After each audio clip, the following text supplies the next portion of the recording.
Hi there, it's Mitch, and before you hear that familiar music, I have a small favor to ask. I've been making this podcast for several months now, and since I've settled in and pretty much gotten the hang of things, I want to know what you think of the show. What do you like about the podcast? What do you not like?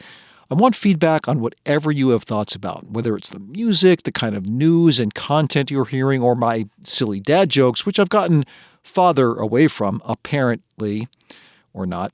I make the show for you, which means you have a big stake in how it sounds. So please drop me a line at thefrequency at vermontpublic.org. You can also find that address in our show notes. Thank you. And now on to the show.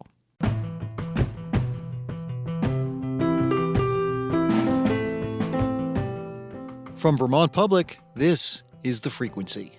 I'm Mitch Wertlieb. It's Wednesday, February 7th, and here are today's headlines. Facing an unprecedented increase in education spending, key lawmakers say they have no option but to fast-track a change to Vermont's school funding formula this year. What that change will look like is still in development. But the Tax Writing Ways and Means Committee in the House is expected to introduce legislation this week.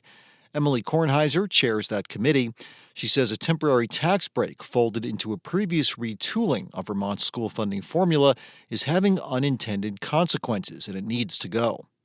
It essentially sends the whole education fund into a bit of a haywire scenario where we can't predict outcomes or impacts. And so something's going to have to change there. A change would likely mean that school boards would need to draft new spending plans. Lawmakers are exploring parallel legislation that would let districts delay school budget votes from their traditional dates on town meeting day in March. A new $100,000 grant will provide financial planning and literacy services to survivors of domestic violence in Vermont. Ari Menard is an advocate in Washington County. She says people escaping domestic violence often pay a steep financial price when they leave. Because people are coming to me with credit scores of 480, and I am having to help them get those credit scores up to a place where a landlord might actually rent to them, or a bank might ever consider giving them a loan for anything. The Vermont Network Against Domestic and Sexual Abuse received the grant and will provide training on things like how to improve a credit score. The funds will also go toward a Saving Match program that will help survivors gather the money needed to secure an apartment or pay off debts. Union membership in Vermont hit a record high last year. That's according to data from the U.S. Bureau of Labor Statistics released yesterday. There were 43,000 union workers in the Green Mountain State in 2023, the highest number on record. According to the Bureau of Labor Statistics, union members accounted for 14% of workers in Vermont last year. That's up from 12% in 2022. Vermont was one of 19 states with a union membership rate above the national average, which is 10%. In a separate press release yesterday, the BLS said that the Burlington-South Burlington metro area's unemployment rate in December was 1.6%, which was one of the lowest unemployment rates in the country. And there's news regarding unions out of New Hampshire as well.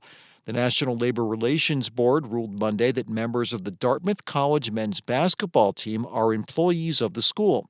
All 15 members of the team signed a petition in September to join a union branch, which already represents other employees at the university. The NLRB's regional director in Boston ruled that Dartmouth's right to control the players' work and the fact that players receive compensation for that work means the team members meet the definition of an employee. A union election will be held on campus at a future date. If a union is voted for, it would be the first ever labor union for NCAA athletes. Unionizing would let players negotiate their salary as well as their practice and travel schedule. Dartmouth said they will seek a review of the decision. Vermont House lawmakers are considering a bill that would ban the licensing of cannabis cultivation in densely populated areas. The legislation was prompted by a small outdoor cultivator in Essex Junction who also raises ducks.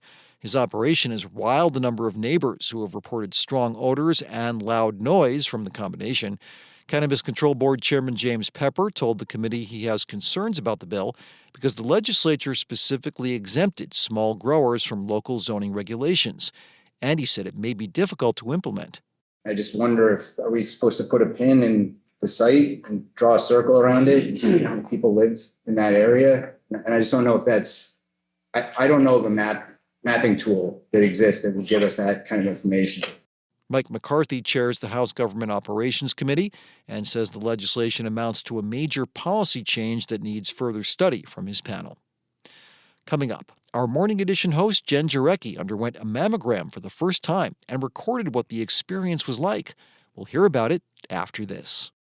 The Frequency is sponsored by Vita. Since 1974, Vita has helped Vermont businesses grow and thrive. From agriculture to energy, startups to family companies, find solutions that fit your business. Visit VEDA.org to start your next chapter today. And the Vermont Lottery, which remains committed to contributing 100% of profits to the Education Fund, providing over $500 million total since 1999. Learn about the Educate and Innovate initiative at vtlottery.com. Last year, I had the chance to do something I'd only ever heard about, a lot about, but had never experienced myself. You're going to start to feel it pull on your chest wall, which is completely normal. We're going to stop there. Jen, hold your breath. That's me getting my very first mammogram. A lot of people find mammograms intimidating and awkward, physically, or even to talk about in the first place. Like, here's my mom Deb's poetic way of describing them. It's uncomfortable. It's like somebody puts you on a cement garage floor and backs a car over you. And healthcare organizations offer so much varying guidance about mammography, which can make it hard to figure out if someone should start getting screened and when. Providers say that's a problem because mammograms are an essential tool to catch breast cancer before it advances too far to treat. So, I'm sharing the experience of my first mammogram in the hope of demystifying this procedure for anyone considering a breast cancer screening. And as a heads up, I'm using the term breast in this story, but chest health is also common since people of all genders are at risk for breast cancer. How are you feeling? I woke up pretty anxious. It was an almost hot September day when I drove to Porter Medical Center in Middlebury with Vermont Public reporter Elodie Reed, who was there to both document the procedure and provide support in the face of my mounting nerves. So much of it was thinking about having that more host head on. And then I woke up this morning oh, but you're the human being getting a mammogram today. These are your breasts and this is your breast tissue and it's actually happening. Clearly, this was no regular doctor's visit. But let's rewind for a hot second, because those nerves definitely preceded my appointment. My mother always told me, you turn 40, you start getting routine mammograms. But when 40 came around, I wasn't quite sure. And here's partly why. 15 years ago, a major national group that influences doctors and insurance coverage changed course to recommend no longer starting routine screenings at age 40, but at 50 instead. Meanwhile, there's an alphabet soup of acronymed healthcare organizations with their own mammogram guidance. So I thought, better ask my primary care doc, Catherine Naden, what she thinks. How worried are you that you might have breast cancer? How much do you want to open Pandora's box? Sometimes people have less anxiety keeping Pandora's box closed, and sometimes they have more anxiety knowing that they're choosing not to open it. And I felt like keeping that box closed wasn't an option, so I requested a screening. Breast cancer is fairly common in middle age. Dr. Naden says it can occur earlier in life than many other cancers. You don't expect to get cancer at 40. It's the first time for most people that they have to face their mortality, that they might actually get a cancer diagnosis out of this test. And if there's one thing I consistently heard from Dr. Naden, and pretty much everyone else I spoke to for this story, it's this. Breast cancer is very treatable if we can catch it early. The more screening we do, the more cases we detect, the earlier we detect them and the more treatable they are. Early detection is so critical. Absolutely. Early detection is the best. A mammogram is an X-ray of your breast tissue, and the screening, start to finish, usually takes about 10 minutes. Your very first set of images are crucial. They establish your baseline, which is what your future mammograms are compared to. And mammography is all about comparison because it helps with, you guessed it, early detection. Early detection can be paramount in finding breast cancer, particularly for aggressive cancers. which is why experts are worried that at-risk Americans are getting far fewer mammograms than they did 15 years ago when that popular guidance shifted. And according to UVM Cancer Center research from last spring, Vermont has seen the second steepest decline in screening rates of any state in the country. But knowing if you're at risk and if it's the right time for a screening can be tricky. Dr. Naden recommends talking to a provider you trust. This is a very nuanced conversation. It's really got to be about family history, when you had your first period, how many kids you've had, and it's not something that can be boiled down to a soundbite of this is who is average risk and this is who is high risk. But sometimes, be it the physical discomfort of the exam, the potential results, or the way someone is raised, people can be apprehensive about getting mammograms. And that brings us back to the drive to my screening with Elodie, who we met earlier. See, I heard a lot about mammograms growing up, but turns out Elodie didn't because of the religion she grew up practicing. She says if her relatives ever got screened, she didn't know about it, even though it might have changed the course of their lives. I'm pretty sure my grandmother died of breast cancer, but I don't actually know. And then my mom definitely had breast cancer, and I know that because I took care of her. That got Elodie thinking about her family history and how it might impact her. There's implications about my health as well, and I'm an only child, but I don't know if there's implications for female cousins or I don't know. I don't actually know. Although there is a hereditary link with breast cancer, Elodie wasn't super familiar with how mammograms worked. And experts have told me that lack of knowledge is also part of the reason people aren't comfortable getting them.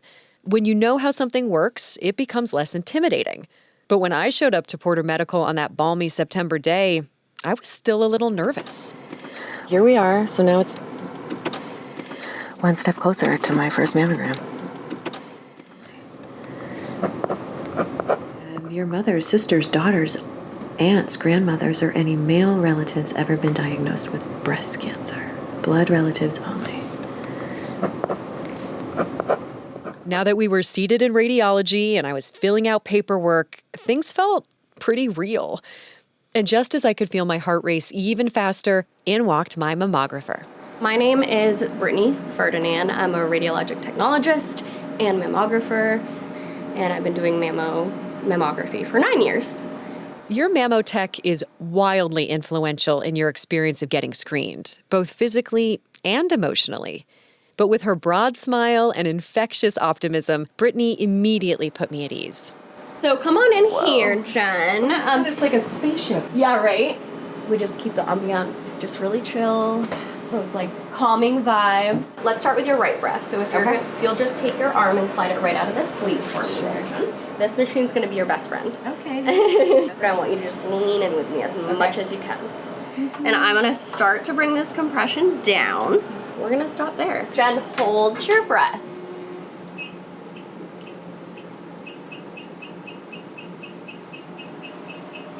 Okay, back right out. That's one. That was not bad. That was not bad at all.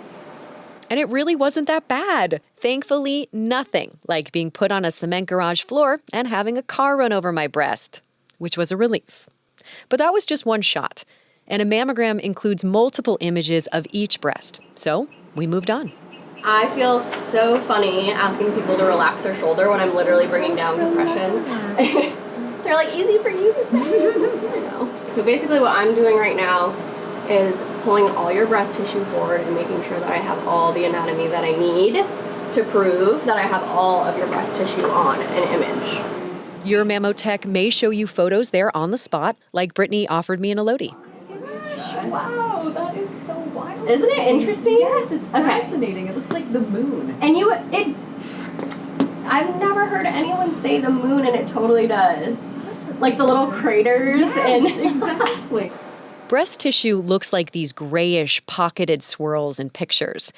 And this tissue weakens as we age. So the younger the patient, the denser the breast tissue. And the greater the chance you may need additional imaging, since it can be harder for radiologists to see anatomy as clearly on the first pass. That's why a lot of doctors and radiologists recommend that people in the 40 to 49 age range consider getting called back for more imaging as part 2 of a 2-step screening process. They may see something in your breast tissue that kind of raises a little like, oh, we need to check on that just to make sure it's not something that they should be monitoring more closely. And Michelle Ains, the director of radiology at Porter Medical, really doesn't want the fear of a callback to stop you from taking that first step. Unlike my primary care doc, she recommended ripping the lid right off of Pandora's box. Because not knowing, it's not going to go away. The disease is still going to progress. In addition to supporting breast cancer patients for nearly 2 decades, Michelle is a survivor. So I asked what role mammography played in her diagnosis. The ultimate role. My cancer was so small, I would have never felt it. If it had not been for the mammogram, mine wouldn't have been found perhaps until it was, too late. Gradually, as I talked with Michelle, she revealed her own experiences as both a healthcare provider and a patient. There's times during October Breast Cancer Awareness Month that as a patient who had breast cancer, I don't want to be reminded everywhere I go about it. I'm reminded every day.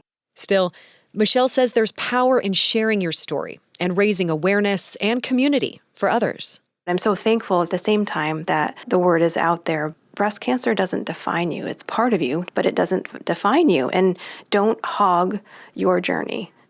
It's not just for you. And I felt similarly, at least when it comes to screenings.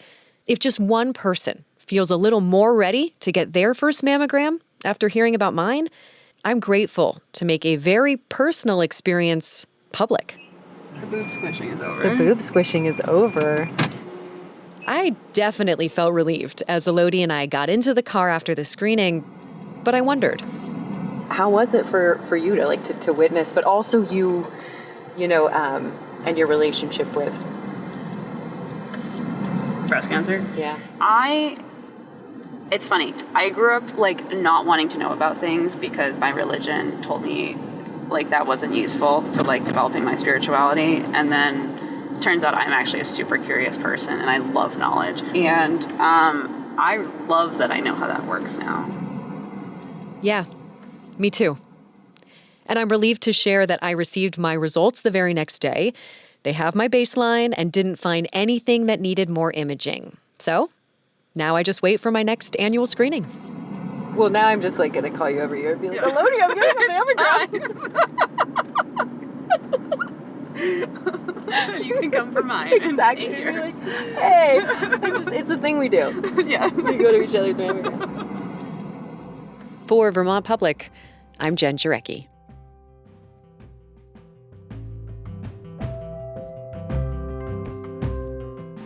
That was host Jen Jarecki sharing the experience of her first mammogram. And special thanks to producer Nathaniel Wilson and reporter Elodie Reed for helping produce that story.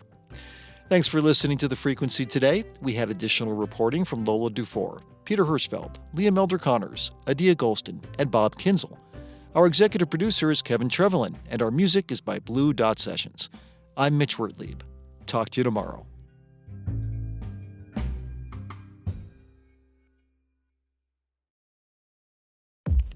Black perspectives haven't always been centered in the telling of America's story. Now, we're taking center stage. Introducing NPR's Black Stories, Black Truths, a collection of Black-led stories from NPR's podcasts. Search NPR Black Stories, Black Truths wherever you get your podcasts.